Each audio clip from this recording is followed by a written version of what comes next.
Hello, ladies and gentlemen. Welcome back to the OurSF Hour. I'm your host, Splash. We're joined, as always, with Raj. How's it going, man? I'm good, man. It's been a busy week for me, just work wise. But Yeah, I feel you there. other than that, good. Saturday I finally finished my work week today. Most people finished yesterday. They got a 3-day weekend, but not me. But I'm not complaining. It's expensive out in the Bay, so you gotta do what you Yeah. gotta do. Absolutely. Yeah, I can't imagine. I know, I live in Arizona for most of the year, and it just feels like more expensive. And I would imagine, California is just a pain. Oh man, it really is. But you gotta do what you gotta do. So Absolutely. Speaking of doing what you got to do, are the 49ers going to engage and grab themselves a Julio Jones this offseason?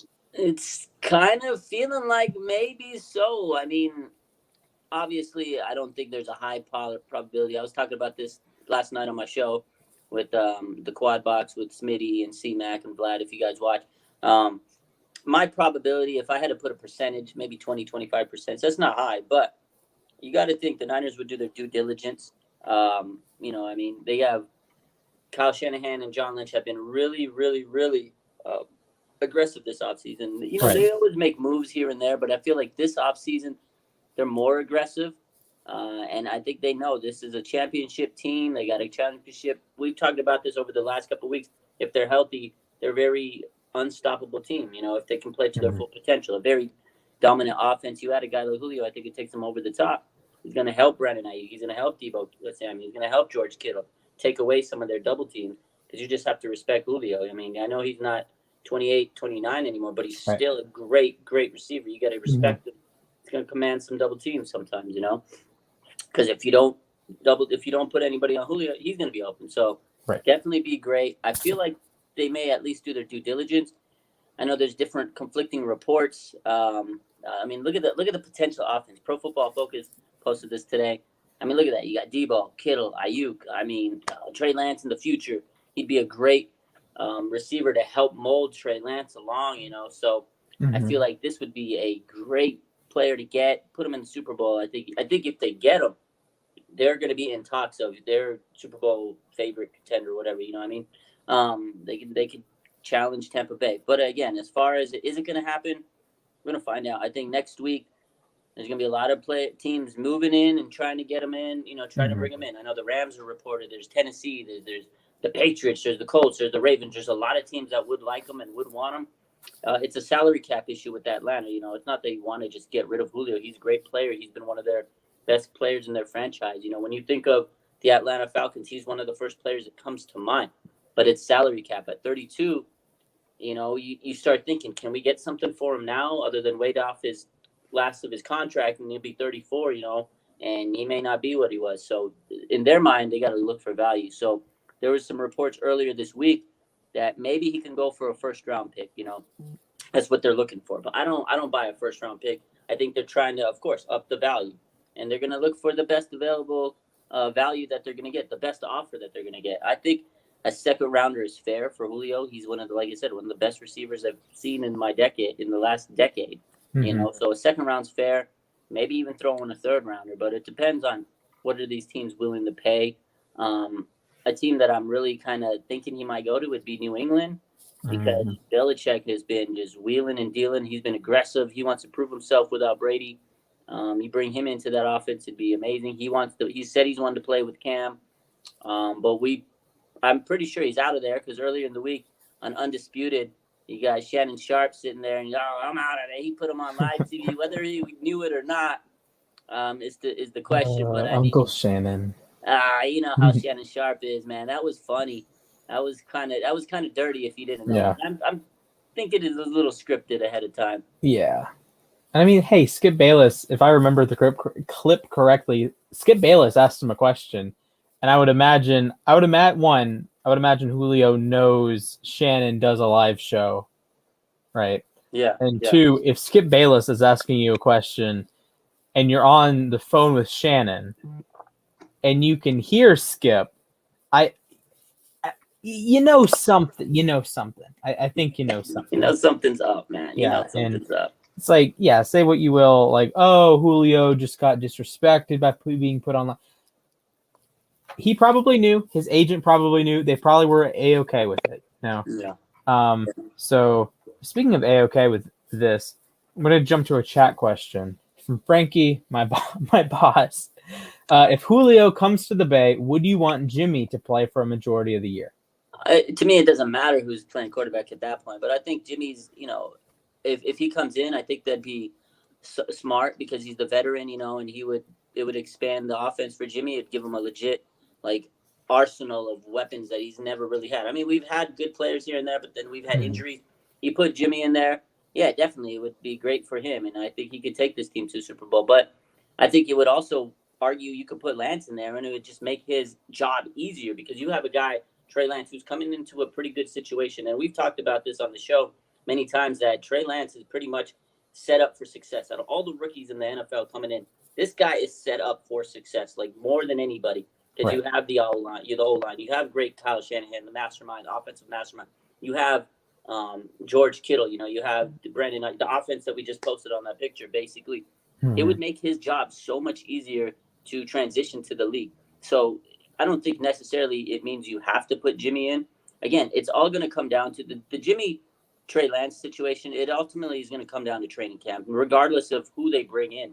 You could bring in DK Metcalf, Julio Jones. You could bring in every single great receiver, great running back, and make this a Goliath team.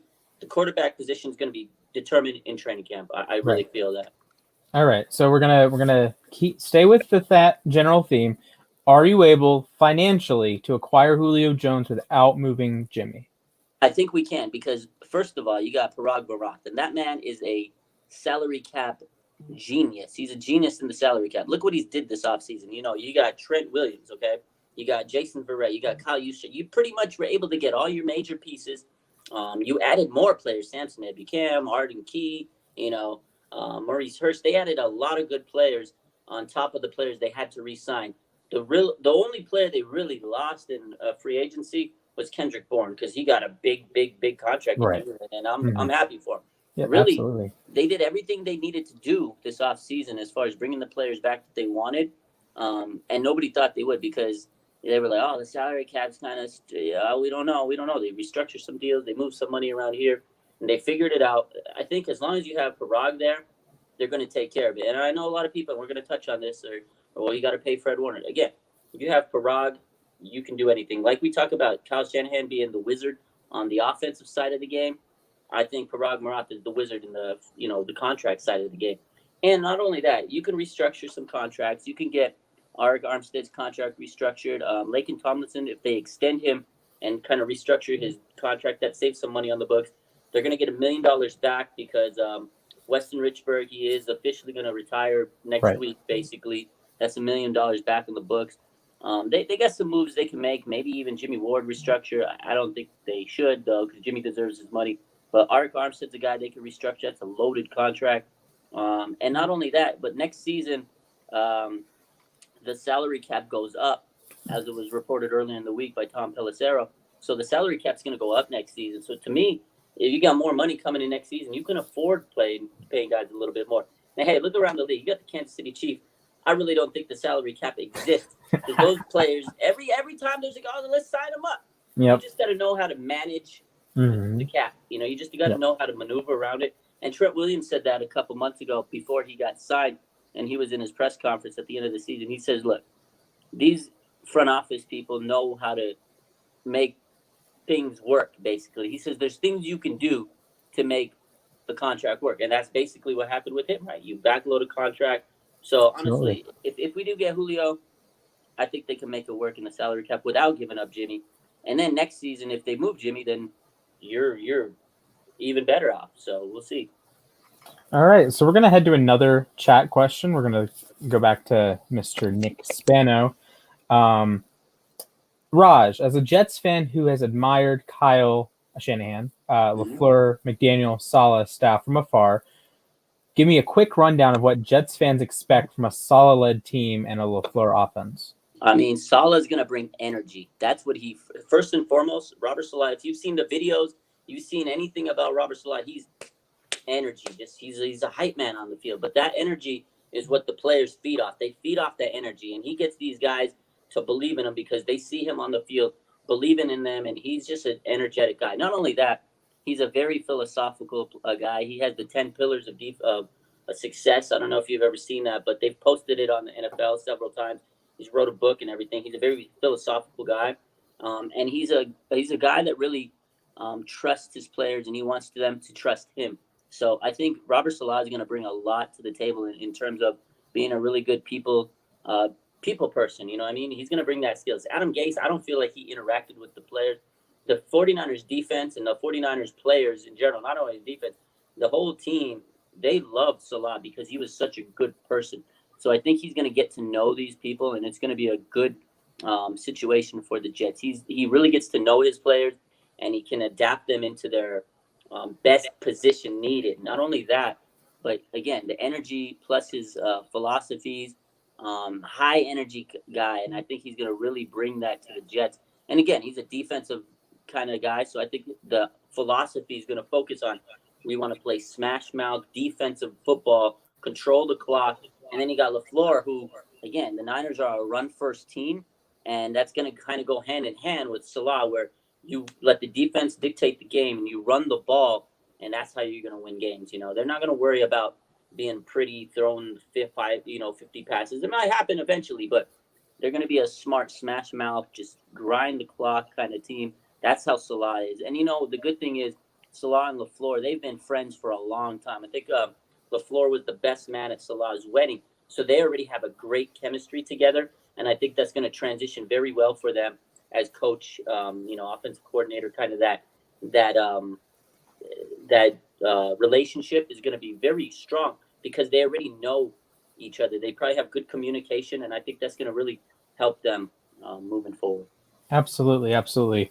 So when I stop getting this spinning beach ball of death, I'm going to throw up another comment. Here we go. So if this is from Ford the Lord 22. If we do get Julio, who would wear number 11? Ayuk or Julio? That's a good question. I think if Julio Jones comes to the Bay, Brandon Ayuk's about to get a big payday. That's all I got to say. He's about to be rolling in a big old benzo because, hey, absolutely, Brandon Ayuk has the number. You want the number, buddy? Make it worth my while. And that's what happened a couple of years back when Richard Sherman came into the team wearing the 25. Mm-hmm. He got at the time. Jimmy Ward was wearing 25. I mean, let's just say, I remember when I interviewed Jimmy a couple of years back, and he said, let's just say that he made it worth my while. That's what he said. Absolutely. So I think the same thing would happen. But that's my thoughts on it. Yeah, so before we transition, I just want to throw out, when San Francisco uses 11 personnel, theoretically, you might have Trey Sermon, who could be very good in the Shanahan running system. Julio Jones, Brandon Ayuk, and Deebo Samuel is a pretty ridiculous top 3 receivers, potentially. And then George Kittle is tight end 1. That is as scary of like a 5-some as you're going to find. Yeah. I agree. It's scary hours, man. It's just that potential is so just, oh, man. I get so excited thinking about it. You know what I mean? Mm-hmm. So, we'll see.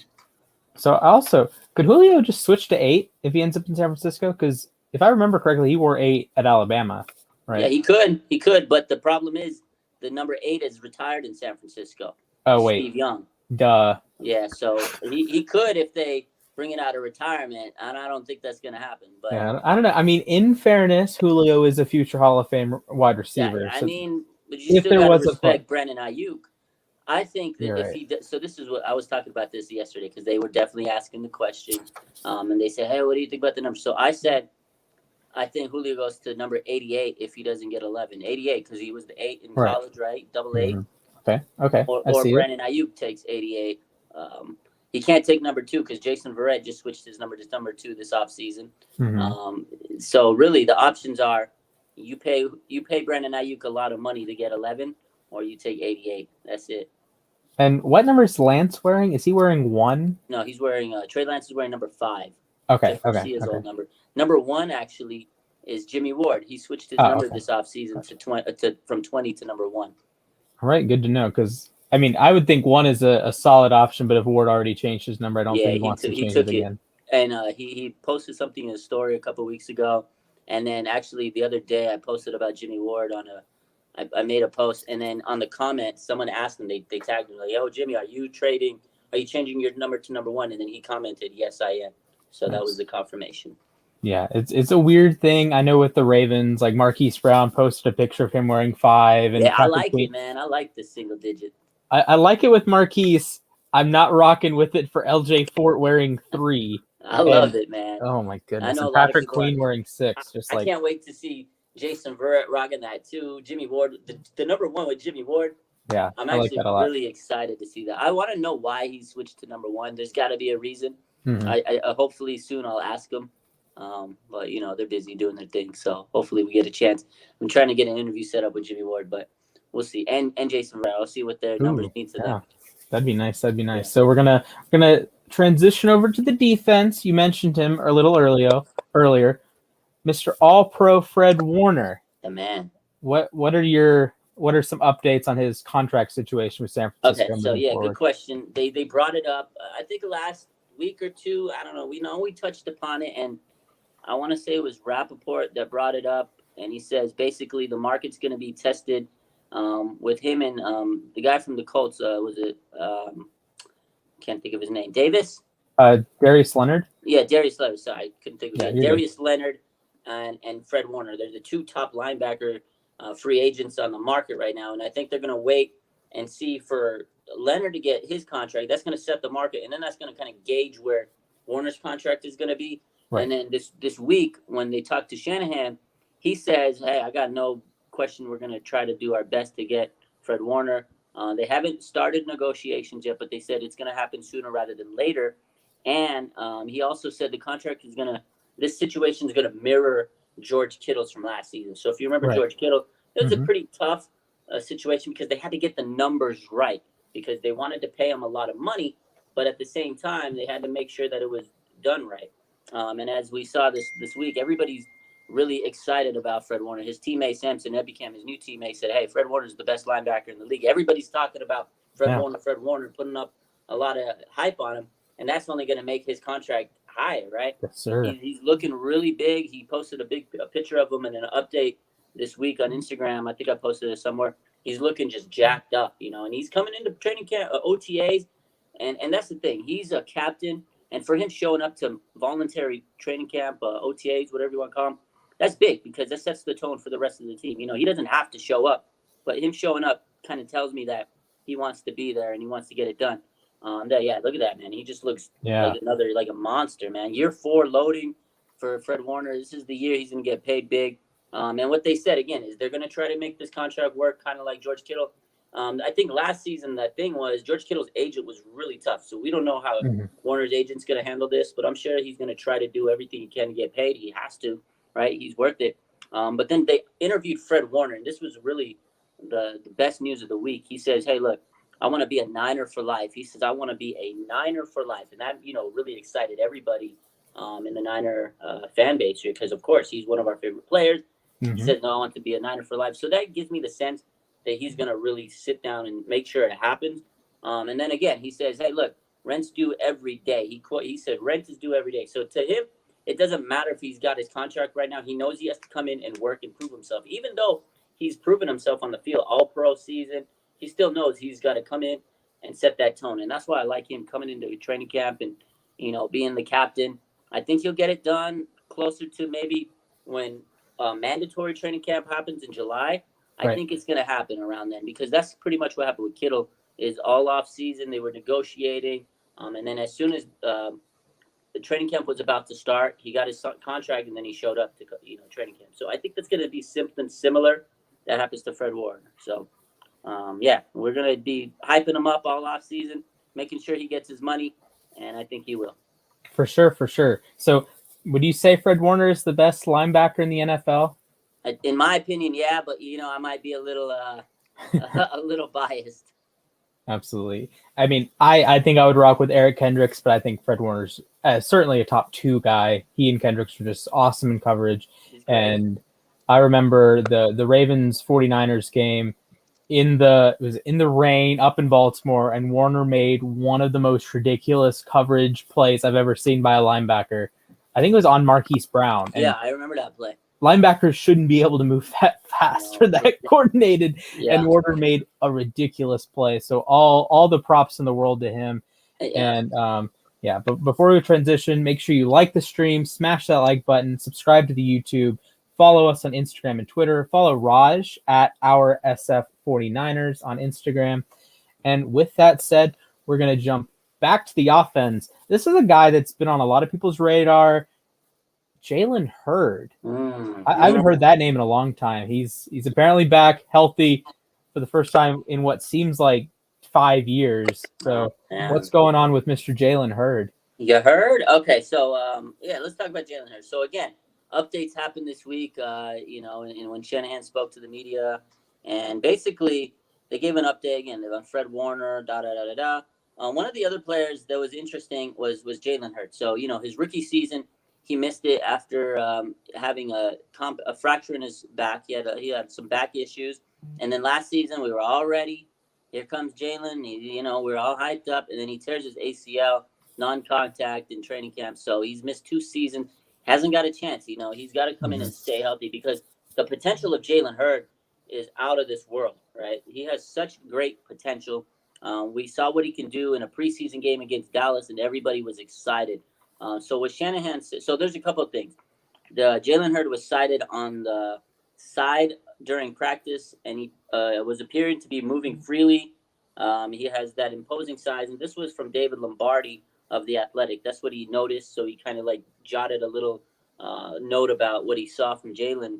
He wasn't practicing, but he was just on the side kind of doing some drills, some rehab, and things like that. And then Kyle Shanahan spoke about Jalen Hurst, among others, and he says basically he's still on track to be back for the 49ers.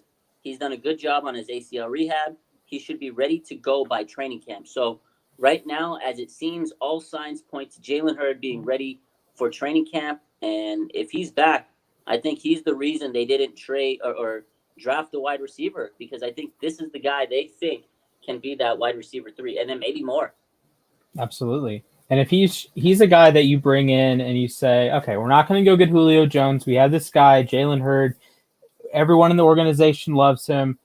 And if he's your wide receiver 3, one, he doesn't have to live up to – he has these great expectations, but he doesn't have to live up to those if he's the wide receiver 3. He can be – if he's a Kendrick Bourne, productive in the red zone, productive on third down, stuff like that, that's perfectly fine when Samuel and Ayuk are year 1 and year 2. And you have, George Kittle just chilling there. So if he's your weapon number 4, that's an awesome spot to be in. Essentially any production he has is gravy outside of like a couple touchdowns here, there, maybe 30, 40 catches. Yeah, I agree. If he's your 3rd or 4th, 5th option, God, man, can you imagine? And this kid has so much potential. It's good to hear that he's healthy right now. But again, we've heard it before. He's got to make it through camp. He's got to prove that he can stay healthy, because it's not easy. And there's been a lot of players that have unfortunately had these injuries that cut their careers up. And, I really hope this kid can stay healthy because he has so much potential. But, hey, we got a lot of players that have fought through adversity. There's there's Jason Verrett. There's Jimmy Ward, to be just right off the bat. Those 2 guys come to mind over everybody because, both of those 2 guys have been very important players for our team over the last year or so. And they dealt with so many injuries, especially Jason Verrett. He went through a multitude of injuries. Nobody thought he should even be picked back up last season. The Niners said, hey, look, we'll give you one more chance. He was our best cornerback on the team last season. Thank God we had him. Jimmy Ward, the year before last, he signed a big contract extension. Now he's the longest tenured Niner. But before that, every year, hurt, injured, and it was like, oh, man, this guy has potential. Can he stay healthy? He finally put together a healthy season, and he dominated. So Jalen Hurst can be that next guy that, if he can stay healthy, he might put together a season where, like, oh, man, Jalen Hurst. So I hope he can stay healthy, man. Yeah, absolutely. And we look at the 2020 49ers, and it was really the tale of injuries. And if that luck swings back even towards average, or say that swings back the other way, and you have an inordinate amount of, like, healthy players, San Francisco has enough talent to, like, sustain a couple injuries and still be great. But if everyone's healthy and everyone's firing on all cylinders, that's really scary for the rest of the NFC West, the rest of the NFC. And even you look at Kansas City, you look at Buffalo and the AFC. San Francisco can be a Super Bowl team without every piece. But if that injury luck just swings the other way and everyone's healthy for once, that's scary. Scary hours, man. I'm just saying, that's the thing. If this team can stay healthy, watch out. Yeah, absolutely. So we mentioned what? You had 12, 13 wins on the table? Yeah, I said 13-4. That was my prediction. All right. I'd love to see that. You love to see good football. Speaking of good football, you got your quarterback tight end connection of the future, Trey Lance to George Kittle. Yeah. What are we hearing there? Does Kittle like Lance? Does Lance like Kittle? I would imagine so, but there was again, this was a great week because there's a lot of last Tuesday, the media was available at OTAs, and then just all the content just dripped everywhere, and we're like, oh my god! So you get all the tidbits, the news, and this and that. Yep. George Kittle met with different reporters. He was on KMBR, this and that. They asked him about Trey. Of course, you're going to ask him about all the rookies. Really, he had a lot of good insight actually about living in the Bay. That he was a roommate. He got roommates his first year. He didn't want to waste his money, and then he started talking about what he thought about Trey Lance. And this was his quote. He says, "He looks a little bit better than a rookie quarterback. He's out there. He's slinging it. I like what I see." And then there was a specific play that he talked about. And this was on the Rich Eisen show. He also talked about a little further that he, I guess he was rolling out and he's coming, and he checks one, checks two, checks three, checks to his fourth, his last check down. And he sees Peterson, the undrafted free agent tight end. And he checks him at the end he's like at the back of the end zone, drops it to him, and he makes the play and he gets a touchdown. And George Kittle says that's really impressive to actually not only get to that fourth check, but to the fourth guy is a tight end that nobody even knows about, undrafted tight end.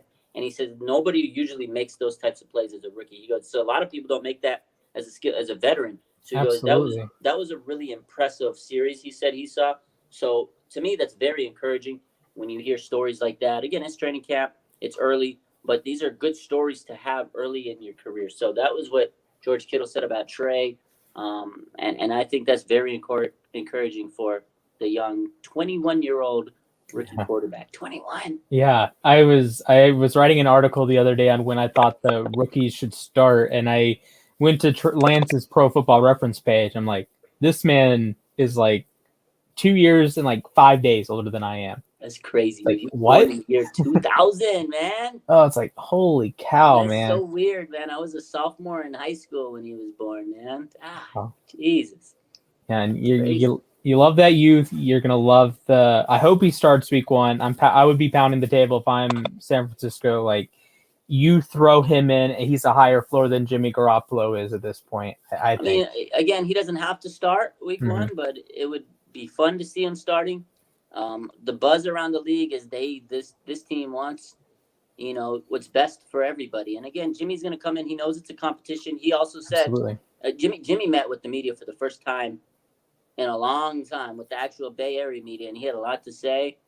He says he welcomes the competition. He did say that this was a good quote, actually. He says, "I want to say it's just white noise, but it definitely motivates me." So he knows that this kid is coming in, and not just to be there as his mentor. He knows he's got to compete with this kid. And what do we say before? We said, hey, look, it's a competition. Jimmy's not just coming in and getting the job handed to him. So he knows it's a competition. He knows he has to show his best foot.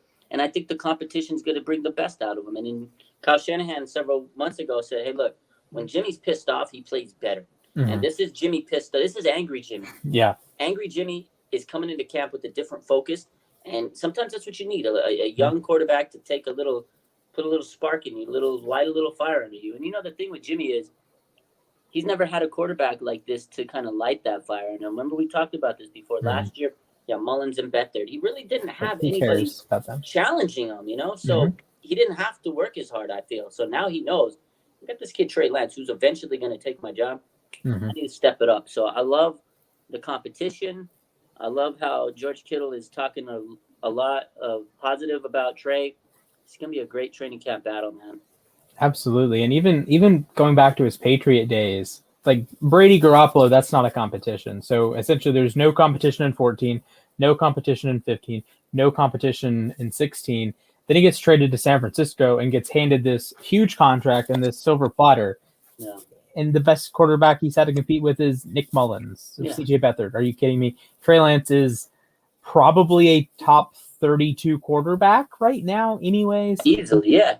Yeah, Mullins and Beathard are like not very good at the whole football ordeal, which is kind of important to be a good quarterback. Kind of need to be good at your position you're playing, right? It's like, oh my god, I can't imagine watching Mullins and like rooting for Nick Mullins and rooting for CJ Beathard, because like I watched way too much San Francisco in the last year to like have brain cells. I mean, no watching disrespect Mullins to and him. Beathard. No disrespect. Yo, Nick Mullins, CJ Beathard, if you're watching right now, I got nothing but love for you. But hey, we just gotta keep it 100, right? Absolutely.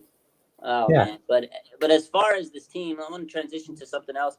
Is speaking of all the good news, training camp, and all the players showing up. So one of the things that was reported this week was basically every player that's healthy on the Niners showed up. They had nobody just skip it. Nobody's held out. Nobody's saying, "No, I'm not going to be there. I'm not better than anybody." Nobody has that mentality. Everybody showed up, and these are voluntary. You don't have to come. That speaks volumes of the team and how much they want to win and get this right this season. Last year the injuries really kicked their butt. And this team shows, hey, look, I want to be there. I want to get out there. I want to do what I got to do. And then George Kittle even spoke about that, too, this week. He said, hey, look, everybody being out there and coming out just shows you how much we want it and just shows how much they've grown as a team together. Right. They're really serious. Last year, tough year coming off the Super Bowl. I guess you could say Super Bowl hangover, but the injuries really derailed them. There's a lot of sad people, I think. I think there was a lot of mental anguish that I don't think people talk about enough. You lose a Super Bowl, that's tough mentally. So I think this team is like, hey, look, we want to get it back out there. We want to show everybody that we're still a dominant team. Right. And I like that, because, I mean, not to throw any shade, but a little shade thrown is, so Pete Carroll basically said that there were 35 guys at Seahawks OTAs, mostly from the rookie class. So most of the players on the Seahawks, they kind of have this attitude, I need to show up right now. And the Niners' whole team, you got Fred Warner, who's still on his rookie contract, like we just talked about. George Kittle, all the veterans are there. Right. If you're healthy, they're there. That's saying a lot. I mean, I know the veterans know what they got to do, but hey, the Seahawks, 35 players compared to the Niners, you have 80 players. It's like a Green Bay difference, man. Yeah, Green Bay. No Rodgers and none of their top 5 receivers. Sorry, Alex, but like I said on his show that I don't think it matters much that they don't show up, but I do think it matters when they do, in a way that I don't think it's a negative if you don't show up. Like if Fred Warner doesn't show up, okay, whatever. But when he does show up and he shows that initiative and he's showing to those young linebackers in that room and those young defensive players, because you drafted 1 million cornerbacks, like Lenore and Ambry Thomas. Yeah. If you're Ambry Thomas and you're Lenore, or even if you're Trey Lance, Trey Sermon, you're looking at Fred Warner and George Kittle there, the stars of the team, the faces of the franchise, and you're like, I want to be them one day. If you're Trey Lance, you're going to be there in like probably a year or two. Yeah. If you're Lenore, maybe not, but Lenore's probably thinking, I got to work as hard as he does to get to his point and get that bag. Honestly, get that bag. Get all-pro recognition and be one of the best players in football, 100%. I totally agree. Again, it doesn't matter if Fred Warner doesn't show up, but it matters so much because, again, he's on a rookie contract still. Right. He didn't have to come up, but he's the captain of this defense. And for him to come, it's like, damn, man, this guy is coming in. He's training with us. He's showing the initiative. It's like, this guy deserves to get paid just for that. For coming into camp, just for like, you have a rookie contract. Chill, you could get hurt. He doesn't care. He wants to go in. Like he said, rent is due every day. Right. Doesn't matter what. He still got to go in and pay his bills just like us. So I love the mindset. I'm going to transition here to a little bit more of, like we talked about Hurd and then everybody. Shanahan did talk about some other players that could be possibly back. So there's 2 of them, Nick Bosa and D Ford. Real quick, Nick Bosa, of course, everybody wants to know what's going on with Nick Bosa. If you watch his girlfriend's Twitter, her Instagram stories, and if you watch her TikTok, he's doing pretty well. Yeah. They're out in Miami this weekend, chilling on the beach. He's looking good these days, and he must be happy because his girlfriend's a beautiful lady. But as far as his health goes, Kyle Shanahan says he's been training and rehabbing in Florida, where he lives. He hasn't joined the team yet, but he says he's feeling good. He's calling him pretty much almost every day to get updates. He says Nick feels great. Rehab's going well, and he expects him to be ready by training camp. So that's big news. And like I said, Nick Bosa looks happy if you've seen the videos of him on his girlfriend's Instagram. He looks very happy. So that's a good Absolutely. win. When the Bear is happy, Niner fans are happy. D Ford, another guy who's had a lot of injuries over his career. We talked about Jalen Hurst earlier. D Ford, another guy that has some great potential. They signed him to a huge contract earlier in the offseason. They kind of restructured that contract a little bit to kind of get a little bit more money in cap space. They said he's rehabbing. He's been around the facility during the offseason, and they expect to get him back at training camp. Whether he plays or not, that's another one to be expected. We got to see. I think they're going to be very cautious with D Ford, and that's kind of what Shanahan said. He says we're going to be cautious with these guys, Jalen Hurst and D Ford, because of their injury history. But if they could come in and give us 50 to 60% of what their full capacity is, man, that would be so huge for this team. Yeah, and you look at Bosa, he's coming off the torn ACL, and like I guess the rule of thumb is you can come back in 8 to 12 months unless you're Jerry Rice, then you're just a freak. Oh. Can you believe that this man came back so fast after an ACL tear? Yeah, that's one of the things you look 9 weeks, 10 weeks, something like that. Something like that. He came back. He tore his ACL during the season and was back for the playoffs. Yeah, he came back the last week of the regular season. I was like, it's crazy. Yeah, and that's 25 years ago. That's what I'm saying. Imagine if it's now with the advances in medicine. Yeah. He'd probably be back in 2 weeks. Yeah. Okay, for those at home that don't know the full story, imagine Joe Burrow tore his ACL against Washington, which he did, and then the Bengals somehow make the playoffs. Then he's back starting in the playoffs. That's the Jerry Rice thing, but 25 years ago. So, tangent aside, Nick Bosa is going to be definitely going to be back for week 1. Yeah, 100%. But this 2021 season, I don't think we're expecting him to be all-pro guy. Should be very good. Might be a Pro Bowler again. Should get double-digit sacks. I don't know, man. We don't know. I think he could be all-pro because he's okay. Bosa and he's built different. But yeah, I guess you're right. You got to temper expectations. But if he can 2022, that's what I'm looking at. The form that he was rookie season.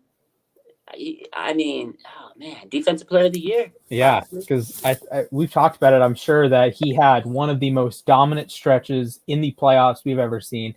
Like, say what you will about PFF, but they count pressures, right? Yeah. Nick Bosa had 20 pressures in 3 games. The other guys that do that, DeMarcus Ware, Hall of Famer, Von Miller, about to be in the Hall of Fame. I guess Ware's not in the Hall of Fame yet, but you get the idea. Ware, future Hall of Famer, Von Miller, future Hall of Famer, like OCU Minora. Yeah. And I think Justin Smith may have had 22. Yeah, Justin Smith is a beast, man. And actually, it's funny. I posted about him last night. The guy was, to me, is like Nick Bosa is like the modern day Justin Smith to me. Mm-hmm. That's the way I feel Justin Smith. Like, he's that guy that mauls you. He can get all those pressures, and then, eventually he's going to finish that sack. He's just a powerful guy. Absolutely. He gets those pressures. And I think Nick Bosa, if you add all his pressures in his rookie season, plus the playoffs and everything, he had 103 pressures as a rookie. That's insane. That's disgusting, man. So he will definitely be a big part of this defense. And again, Shanahan said he should be ready by training camp. D Ford should be ready. Jalen Hurst should be ready for training camp. That's good, man. That's great news. Yeah. You love to see everybody healthy, and guess who gets to see everyone healthy? 100% capacity crowds in Santa Clara. Hallelujah. The world I guess the United States at least is opening back up. Levi's Stadium will have full capacity in 2021. And you said you're going, week 3, Green Bay? Week 3 against Green Bay to see them dominate the Cheeseheads. I can't wait. The first home game since the last home game against Green Bay, the NFC Championship game. I cannot wait to get redemption because last season they beat us in we weren't at our full capacity team, and we made it competitive at points. But they dogged us, and I can't wait to come back full strength and beat them. Week 3, I cannot wait to be there, hear the roar of the crowd. Yes, sir. And just lose my mind. It's gonna be fun. And that's a Sunday night football game, right? I believe so. Sunday night football. You got exciting. Nick Bosa coming back for his daddy, Aaron Rodgers, or Aaron Rodgers' daddy, Nick Bosa. You know what I mean? He's gonna be back. It's gonna be a fun game. Maybe Aaron Rodgers might not even be there. Who knows? Ooh. Who knows? I think Aaron will come back. Yeah. I think I've made my opinion pretty clear on the Packers shows and on the main shows. I bet a jersey with Frankie that Aaron Rodgers will start week 1. Yeah, I'm pretty sure he's going to be back. I just don't see him not coming back. Although it's going to get interesting here and there, but I see him coming back ultimately. at the end of the day. And it's going to be a fun week 3. But it's exciting for the fans because now we get football like it should be with the fans. Absolutely. And just it's good for everybody in society because things are starting to get back to normal. You know, they're opening up a lot more places now. Even here in California, things are getting less strict. Even at my work, you know, we're opening up the gym and everything in our rehab facility, and we're able to take patients out of their rooms more. So it's just nice to be getting closer to normal. We'll see what happens, though, next year because I think the fans were definitely missed, especially for our team. Because for real. Yeah, we missed that. You can't get that momentum when you have the fans there. And then the other thing is, for the Niners, we couldn't even play in our home stadium. We had to go to Arizona. That was just sad to see. Like, I understand safety protocols in California, and I'm not going to bash that. But it was sad to see a team have to play their home games in a different state, you know, let alone it'd be different if you were, say the Bills up in Orchard Park, if they get a snow game and they have to play at MetLife. Yeah, exactly. Like, that's one thing. Well, technically that's a different state, but it's the New York City area. But San Francisco, they go from Santa Clara to Glendale. That can't be fun. You're sleeping in hotels. And that's your home stadium. It's like the Blue Jays in baseball. They had to play in Buffalo last year. Now they're playing in Dunedin, and then they're moving back to Buffalo in a couple weeks or a couple days. Actually, it's like I feel bad for the Blue Jays, and there's no wonder. And actually, the Raptors too. They had a terrible season down in Tampa, and that was just a mess all around. It's just a mess when you have to go like. It just gets you out of your funk, you know. If you've traveled before, you just know how you feel when you're traveling. It's like your body's not normal. And then for a football team, you at least have those home games and you feel somewhat normal. But for them, it really wasn't a home game. And then you don't have fans there. So I can imagine any of those teams that had to go through that. So I'm excited for the roar of the crowd. I can't wait to be back in Levi Stadium, man. Oh, it's going to be fun. Before we head out, there is a little bit of news that we didn't cover I want to get to. So this week, unfortunately, there was some injury news. I mean, you can't talk about the Niners without talking about injuries, of course. And as much as we kind of were excited about some of these players coming back, Nick Bosa, D4, Jalen Hurst, etc., one of the running backs did get hurt this week, and he is going to be out 4 to 6 months. That's Jeff Wilson Jr., the touchdown machine. This guy, all he does is score touchdowns, really, if you think about it. And he was primed for a big-time season. Signed a 1-year contract extension, and everybody thought he was going to just break out and have a huge off season, right? Or season this year. And unfortunately, he kind of cut short a little bit. So he's going to miss the start of the season, 4 to 6 months. He had a meniscus tear, and he had to get it surgically repaired. It's not just a normal. I mean, he had a pretty substantial tear. I guess he was having a weightlifting session. He went to go sit down by his locker room. He got up, heard it snap. And that was the meniscus. So it's unfortunate. But as we've talked about in the past with the Niners and their draft, the thing is they drafted 2 running backs. Remember we said that was smart because last year a lot of their running backs were pretty much all the running backs were hurt. And this is why they made sure to stack that depth, especially at that position because they're such a run-first team. So with Jeff Wilson Jr.'s unfortunate injury, I think the guy that kind of sees the biggest uptick in his stock is going to be Trey Sermon, the third round pick. And I've talked about him extensively before. Traded the Bay. Yeah, traded the Bay. I think this really opens the door for Trey Sermon to ascend his way to that number 2 running back spot. Yeah, absolutely. And, you know, with San Francisco, you have the scheme, awesome scheme. You have a solid offensive line, Trent Williams, like in Tomlinson. Alex Mack now, too. And McGlinchey. And I'm just totally blanking on the right guard. And Aaron Banks, the rookie. Okay, that's right, Aaron Banks. So you're rocking and rolling with a good offensive line, one of the best schemes in the NFL.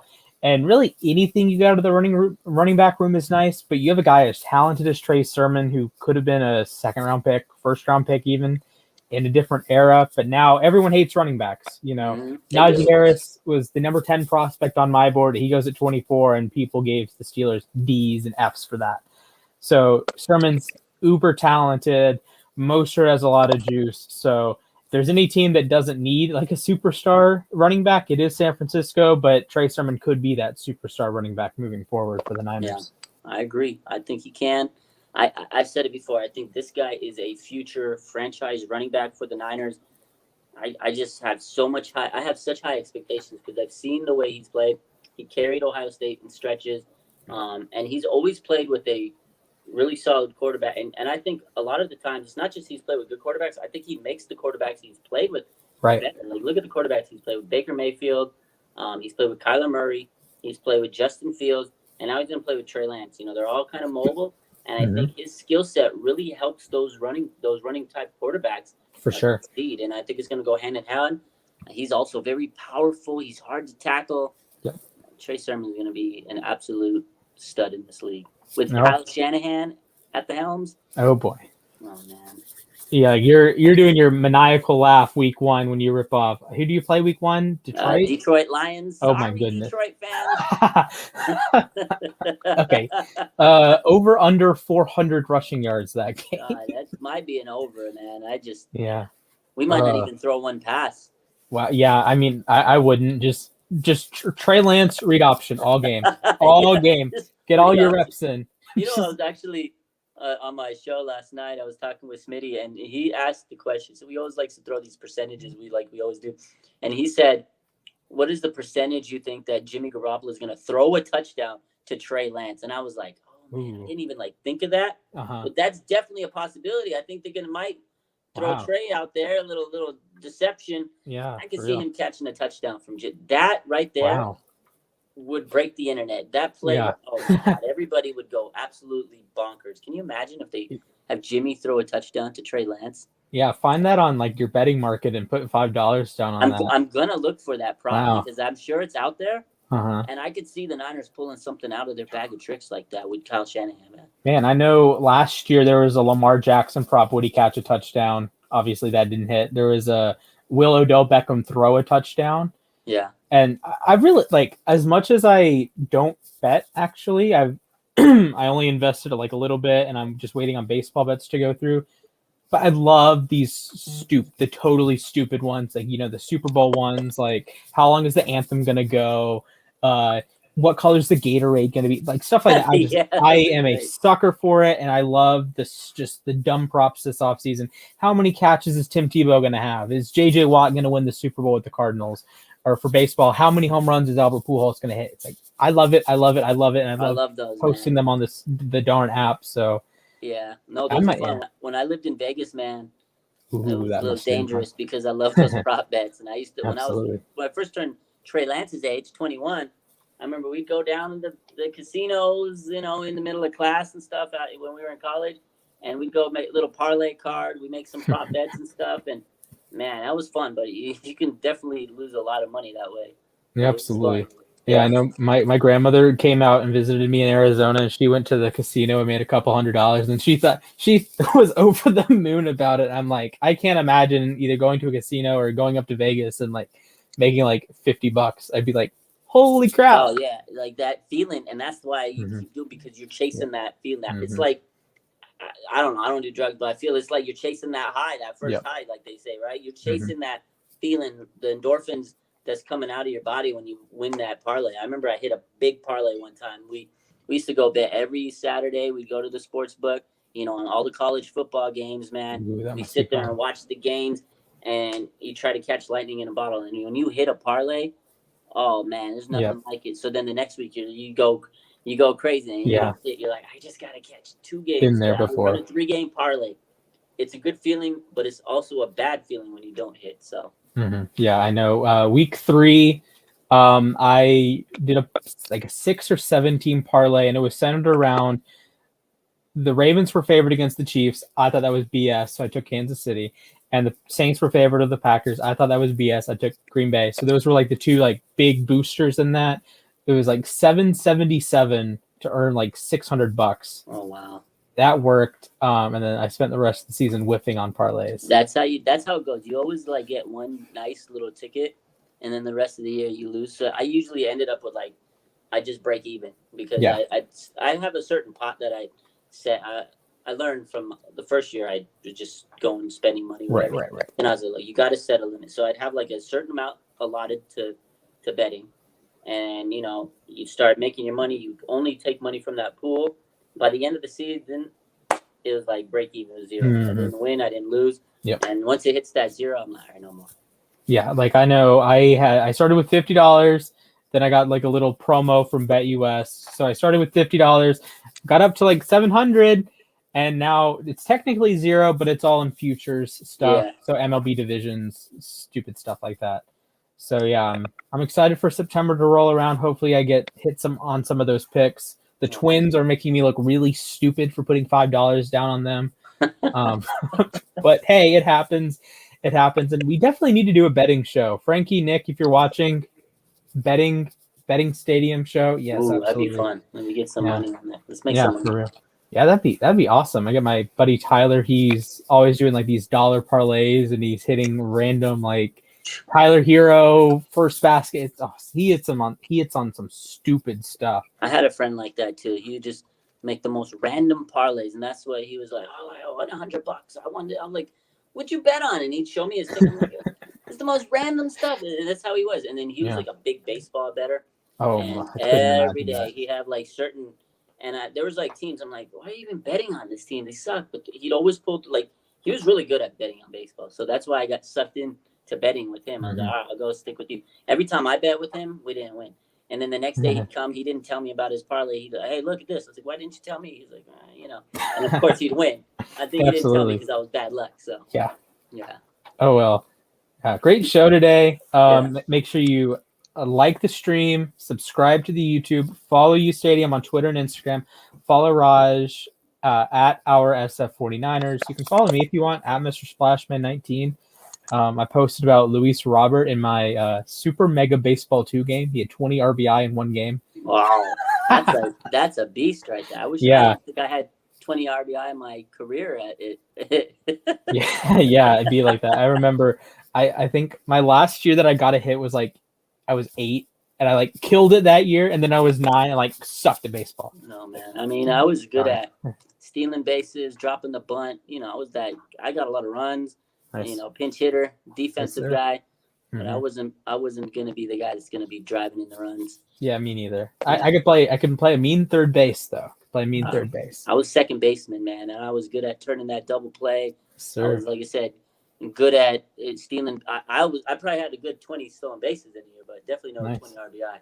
Yeah, no bueno on that one. So with that said, we will be back next Saturday for some more bang Niner gang content.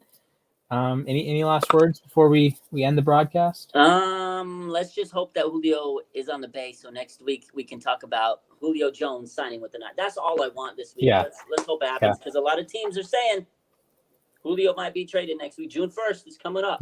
June 1st is coming up. We have are the Falcons going to do something? So we don't know.